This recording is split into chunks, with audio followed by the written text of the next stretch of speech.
அருண் ஐபிஎஸை பொறுத்த வரைக்கும் ஒரு நேர்மையான அதிகாரி. நீங்க அதிமுக ஆட்சி காலத்துல பந்தாடப்பட்டார். திமுக ஆட்சி காலத்துல ஒரே இடத்துல பணியாற்றினார். இப்போ விஜய் என்ன நினைக்கிறாரு, திமுக பற்றி அத்தனை ரகசியங்கள் உனக்கே தெரியும், நீயே நடவடிக்கை எடுன்னு அந்த பொறுப்பை கொடுத்துருக்காரு. இதுல என்ன தப்பு? விமர்சனம் வைப்பவர்களை எழுந்து ஆரம்பிக்கும். அத்தனை பேர் அயோக்கிய. இந்த சவுக்கு சங்கரே ஒரு அசிங்கம் முடிச்சவன் தான். அயோக்கிய பையங்க, நீ மக்களுக்கு அறிவு சொல்றியா? இதெல்லாம் நீங்க அரபு நாடா இருக்கணும். என்ன தண்டனை தெரியுமா? சவுக்கு சங்கர் நீங்களே சொல்லியிருக்கீங்க, எஸ்பி வேலுமணி சிவசனத்து நெருக்கமான ஆளு, அவர் திமுகவுக்கு சம்மந்தம் இல்லாத ஒருத்தர்.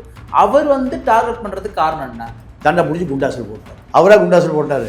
திமுக சொல்றது அவர் செய்யறாரு. உன் வீட்டில் மழை தண்ணி ஊத்துனாரு, அது அருணா பக்கெட் வந்து ஊத்துனாரு. திமுக சொல்றது செய்யறாரு. பயப்படுறான். ஏன்னா இவருக்கு எல்லா கதையும் தெரியும். நேரு மேல வழக்கு பதிவு பண்ண சொல்லி இடி அழுத்தம் கொடுத்து தமிழ்நாடு அரசு பண்ண மாட்டதுன்றது தானே அவருடைய குற்றச்சாட்டு. அது யாரு போலீஸ் யாரு வச்சிருந்தா? ஸ்டாலின் தான் போலீஸ் வச்சிருந்தாரு. சரி, இப்ப ஆட்சி மாறிச்சுல, நீங்க பண்ணுங்க. கண்டிப்பா பண்ணணும். இது நியாயமான கேள்வி. கண்டிப்பா பண்ணணும். பண்ண வேண்டிய தேவை இருக்கு. அதே போல செந்தில் பாலாஜி வழக்கு மறுபடியும் தூசு தட்டப்படுதா? கண்டிப்பா பண்ணணும். ஏன் விஜய் இப்ப பண்ண மாட்டான்னு நான் நினைக்கிறேன். அண்ணாமலை பார்த்தீங்கன்னா நேற்று மத்திய அரசை எதிர்த்து வச்சிருந்தாரு. சிபிஎஸ்சியில் 9ஆம் வகுப்பு மும்மொழி கொள்கை நீங்கள் எத்தனோட தப்புன்ற மாதிரி சொல்லியிருந்தாரு. மத்திய அரசு எதிர்க்கிறாரு, அதனால தான் கேட்கறேன். பிஜேபி எதிர்த்து என்ன பண்ண போறாரு? ஏன்னா கட்சி நீக்குவாங்கல்ல. நீக்கினா எங்க போவாரு? நீக்கினா தனி கட்சி. விஜய் கூட போக மாட்டாரா? விஜயோட போக மாட்டாரு. அந்த ஒரு எண்ணம் இருக்கா சார் அவருக்கு? தனி கட்சி பாருங்க, 10 நாள்ல பாருங்க.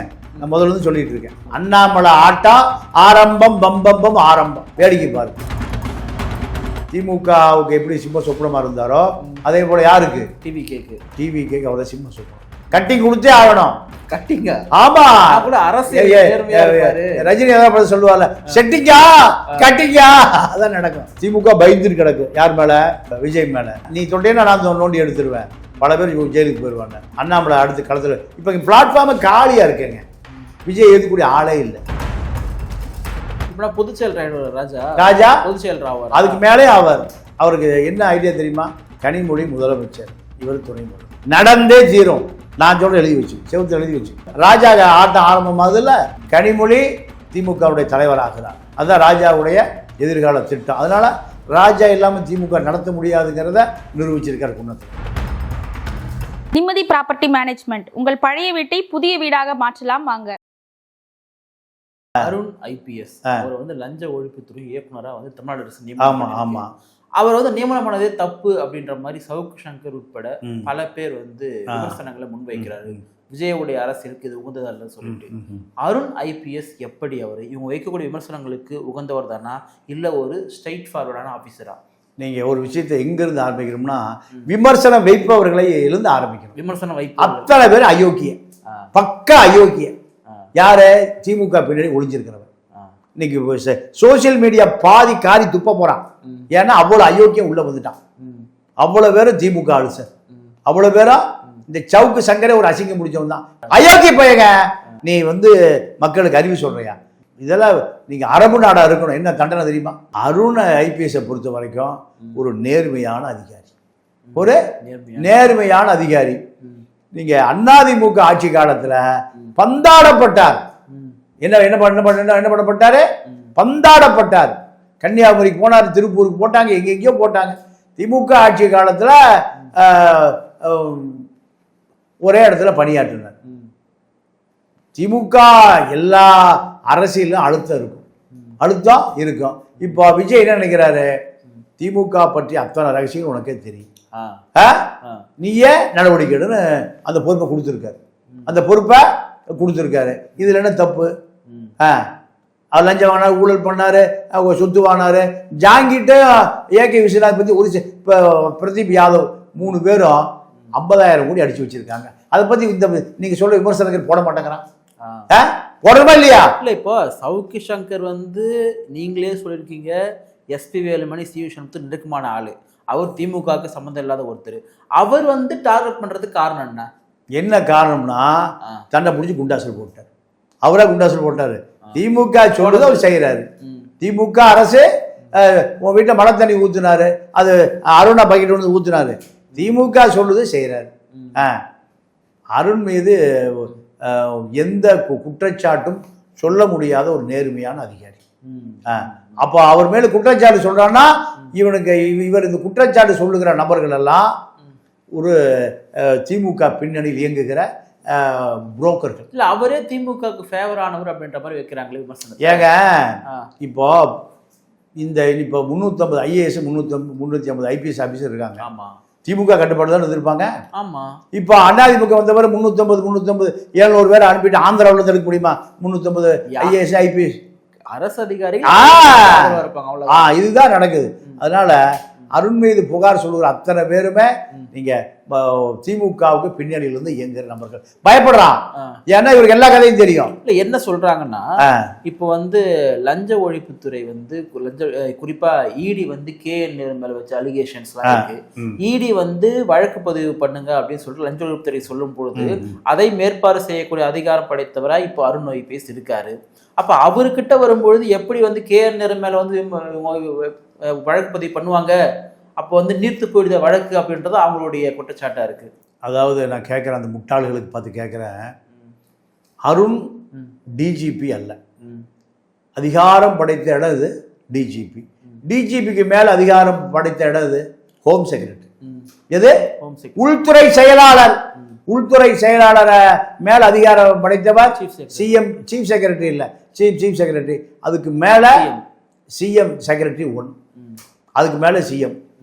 இவ்வளவு தாண்டி அருண் அவ்வளோ அதிகாரமா வரும்? அருண் நான் கேட்குறேன், இப்போ ஒரு புகார் யார் மேல? தாவேகா நிர்வாகி மேல ஒரு புகார். பாபு இருக்கார்ல, அந்த ஸ்டாலின் ஜெயிச்சார்ல, 200 பேர் இன்னும் அடியால் வச்சு கந்து வட்டி வசூல் பண்ணிட்டு இருக்காரு. பாபு குடும்பமே கந்து வட்டி குடும்பம் தான். இப்போ எனக்கு தெரிஞ்சு ஒரு 100 குடும்பம் அந்த ஊரை விட்டு ஓடி போச்சு. விசாரிப்பாரான்னு கேட்குறேன். அதை வரைச்சு ஆர்டர் போட விசாரிக்க சொல்லுங்க. பாபு மேலேயும் பாபு தம்பி மேலேயும் அந்த ஏரியாவில் குண்டாஸ் போடுறதுக்குண்டான அவ்வளோ பேப்பர் நான் எடுத்து தரேன், விசாரிக்க சொல்லுங்களேன். எவன் ஆளுங்கட்சியாக வந்தானோ அவன் செய்யறது பூரா நியாயம், தர்மம், சட்டம், இப்படித்தானே இருக்கு நாட்டில்.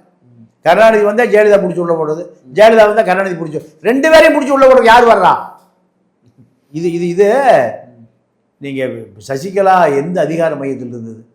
எத்தனை டிஜிபிக்கு ஃபோனு, எத்தனை ஹோம் செக்ரட்டரிக்கு ஃபோனு? நடராஜன் எவ்வளோ அதிகாரத்தில் இருந்தார்? ஒன்றுமே இல்லை. நடராஜனை கண்ட நடுங்குவாங்க home secretary, chief secretary, SP, IG, DGP, JC எல்லாம். அப்போ இதெல்லாம் நடந்துட்டு தான் இருந்தது. அதே போல் இந்த 350 ஐஏஎஸ் 350 ஐபிஎஸ் அதிகாரிகள் சபரீசனுடைய கட்டுப்பாடு. சபரீஸ் என்ன பதவி இருந்தது சார்? நான் சபரீசன் பேசுகிறேன்னா நடுங்கு ஃபோனு நடந்ததா இல்லையா? சின்னமா விடுங்க, நாங்கள் ராஜாஜியமாக பேசுகிறேன். கருணாநிதி சிஎம்மாக இருக்கும்போது எந்த சின்ன ஃபோன் எடுத்த ஆட்கள்லாம் எனக்கு தெரியும். அதனால திராவிட இயக்கத்துடைய அசிங்கங்கள் தான் சார் இதெல்லாமே. திராவிட இயக்கத்தினுடைய அது அப்படியே நீர் அப்படியே KN மேல வந்து வழக்கு பதிவு பண்ண சொல்லி இடி அழுத்தம் கொடுக்குது, தமிழ்நாடு அரசு பண்ண மாட்டேதுன்றது தானே அவங்களுடைய குற்றச்சாட்டு. அது யாரு போலீஸ் யார் வச்சிருந்தா? ஸ்டாலின் தான் போலீஸ் வச்சிருந்தாரு. சரி, இப்போ ஆட்சி மாறிச்சுல, நீங்க பண்ணுங்க. நல்ல நேர்மையா கண்டிப்பா பண்ணணும். இது நியாயமான கேள்வி. கண்டிப்பா பண்ணணும், பண்ண வேண்டிய தேவை இருக்கு. அதே போல செந்தில் பாலாஜி வழக்கு மறுபடியும் தூசு தட்டப்படுதா? கண்டிப்பா பண்ணணும். ஏன் விஜய் இப்ப பண்ண மாட்டான்னு நான் நினைக்கிறேன். பண்ணவே மாட்டார். பண்ண மாட்டார். ஆமா ஆமா. ஏன்னா இப்போ இந்த ஆட்சியை மானிட்டர் பண்ணிட்டே இருக்காங்க திமுக.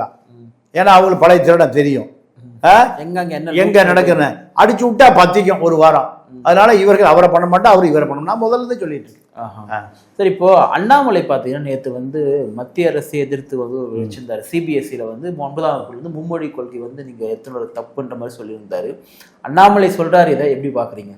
இல்லை, அண்ணாமலை இப்போ தமிழ்நாட்டில் நல்ல வியாபாரம் களகட்ட ஆரம்பிச்சிச்சு. என்ன வியாபாரம்? அரசியல் வியாபாரம். சரி, திமுக ஆட்டம் முடிஞ்சது, அதிமுக ஆட்டம் காலி, இப்போ விஜய் ஆட்டம் தான் இருக்கு.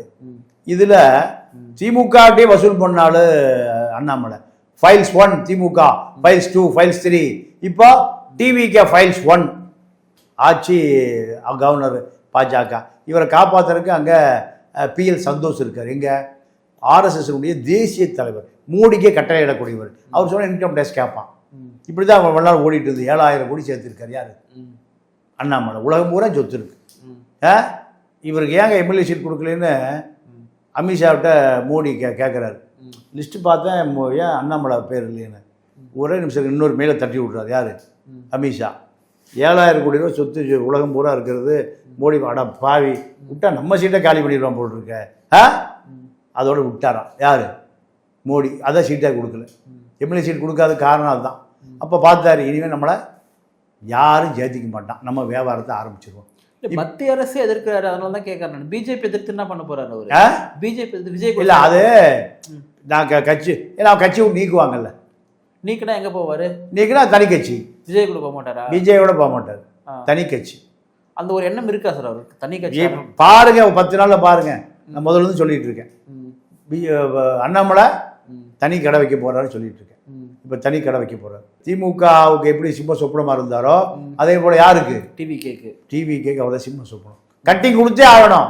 கட்டிங்க? ஆமா, கூட அரசு ரஜினி ஏதாவது சொல்லுவாங்க, செட்டிங்கா கட்டிங்கா, அதான் நடக்கும். இப்போ யாரு, இப்போ திமுக பயந்துட்டு கிடக்கு யார் மேல, விஜய் மேல. நீ தொட்டேன்னா நான் நோண்டி எடுத்துருவேன், பல பேர் ஜெயிலுக்கு போயிடுவாங்க. இப்போ அண்ணாமலை அடுத்த களத்துல இப்போ பிளாட்ஃபார்ம் காலியா இருக்குங்க, விஜய் எதுக்கூடிய ஆளே இல்லை.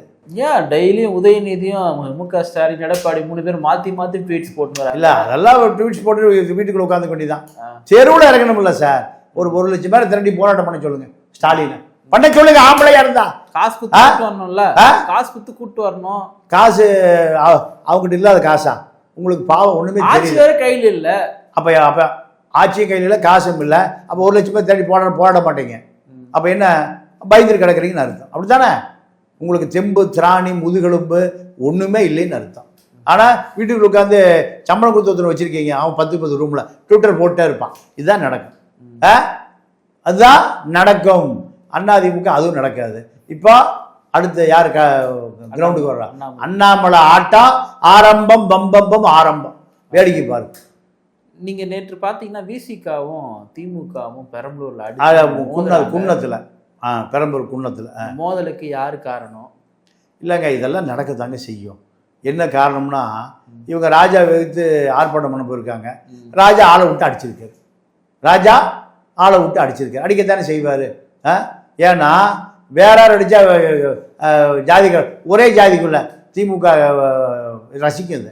அப்போதான் ராஜாவோட இடம் தக்க வைக்க முடியும். ராஜா ஆனால் நான் வெளுத்து விட்டேன், நான் பார்த்துக்கிறேன். இதுதான் ராஜா இப்போ மேலே வர்றதுக்கு வாய்ப்பு திமுகவில். இப்போ ராஜா தேவை யாரு? துரைமுருகன் தேவையில்லை, டிஆர் பாலு தேவையில்லை, RS பாரதி தேவையில்லை. யார் தேவை? நான் எப்போ தேவைன்னு உங்களுக்கு புரியுதா? சிறுத்தை எவனா கேள்வி கேட்க முடியுமா? அடிச்சு வேட்டும் நான் தான். பார்த்துக்க, ஏன் என்ன விட்டீங்கன்னா திமுக காலி, பொதுச் செயல் ராஜா பொதுச் செயல். அதுக்கு மேலே அவருக்கு என்ன ஐடியா தெரியுமா? கனிமொழி முதலமைச்சர், இவர் துணை முதலமைச்சர், நடந்தே தீரும். நான் சொல்ல எழுதி வச்சு, செவத்துல எழுதி வச்சு. திமுக திருப்பி ஆட்சி வருன்றீங்க. ஒரு காலத்துல அப்படி வந்தால் ஸ்டாலின் உதயநிதியெல்லாம் வர முடியாது. உதயநிதி வர முடியும். ஆமா, அவர் தானே சார் துணை முதல்வராக இருந்தார். எல்லாம் இருக்காரு, இளவரசர் இல்ல, எல்லாம் வாஸ்தவம் தான். ஆனா இப்ப ராஜா ஆட்டம் ஆரம்பமாகுது இல்ல, நீங்களே எத்தனை நாள் இருப்பீங்க? இப்ப இந்த கலவரம் நடக்கிற பொழுது எப்படி விஜய் முதலமைச்சர் ஆனாரு, அதே போல கனிமொழி திமுகவுடைய தலைவராகிறார். அதுதான் ராஜாவுடைய எதிர்கால திட்டம். அதனால ராஜா இல்லாம திமுக நடத்த முடியாதுங்கிறத நிரூபிச்சிருக்காரு குன்னத்துல. இப்போ திருமாவளவனும் வன்னியரசனுமே பார்த்தீங்கன்னா இது மேலே மிகப்பெரிய அதிருப்தி தெரிவிச்சிருக்காங்க, அவருக்கு எதிராக கூட பேசுகிறாங்க. இது ஒரே சமூகத்தில் ஒரு பிரிவினை மாதிரி ஏற்படாதா? இல்லை, அது திமுக திட்டமிட்டு செய்யுது. என்ன காரணம்னா, திமுகவை விட்டு போனது திமுக ஜீர்ணிக்க முடியல, விசிக போனது. அப்போ அது ராஜா மூலம் பழி தீர்த்து கொள்ளுகிறார்கள். அதுதான் நடக்குது. நிகழ்ச்சியில் பங்கேற்று பல்வேறு கருத்துக்களை பகிர்ந்து. நன்றி, வணக்கம்.